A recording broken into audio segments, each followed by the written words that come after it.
victim. Me that is here, I can call the legions of heaven to come and fight for me. I didn't do no such thing. You are taking a knife and then you are slicing someone's ear. It was rebuked. Me that is here, I can call the legions of heaven to come and fight for me. I didn't do no such thing. You are taking a knife and then you are slicing someone's ear.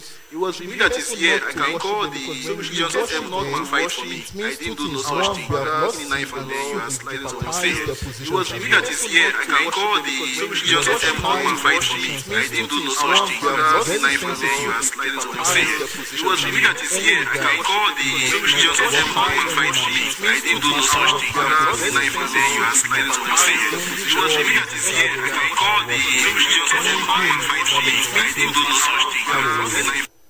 Are we here this morning? Are we here this morning? And so, self-indulgence are other forms of modern idolatry. So because of my time is far gone, let us discuss some of the consequences of modern idolatry. There are a whole lot of consequences. But in all these consequences, we can narrow them into one: separation from God. Amen? Separation from God. We don't want to be separated from God. We don't want to be. We used to be separated from God, but by the mercies of God and by the death, burial, and resurrection of Jesus Christ, we are now reconciled with God. And so, when you understand the pain and tribulations and all that happened for God to reconcile himself to man, and you now want to put yourself in a position to be separated again. See, Christ has died. He will not die again. Amen? He has died. He is resurrected. He would not do it again. And so, we should try not to put ourselves in that position where we are eternally separated from God. It's possible we can incur on ourselves divine curse. Someone read for me Daniel chapter 4. Daniel chapter 4, verse 30 to 33. Daniel chapter 4, 30 to 33. Anyone there?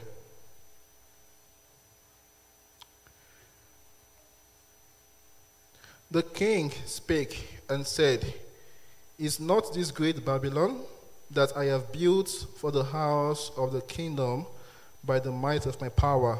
By the way, this is King Nebuchadnezzar. By the might of my power, and for the honor of my majesty. You can see the selfishness in what he's saying, right? Let's read together. We can see this. The king spake and said, Is not this great Babylon? So, first of all, he has identified that Babylon is great. He has identified this nation to be great. He's saying, Is this not this great Babylon that I have built?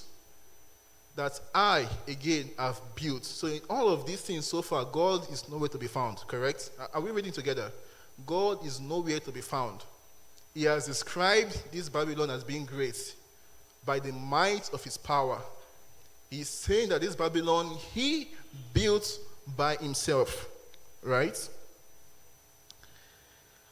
For the kingdom by the might of my power, and for the honor of my majesty.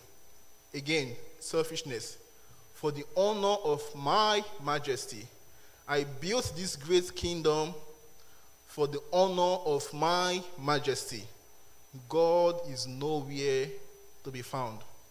He has not acknowledged God in any way. Nothing. Amen. So let's see what happened to him.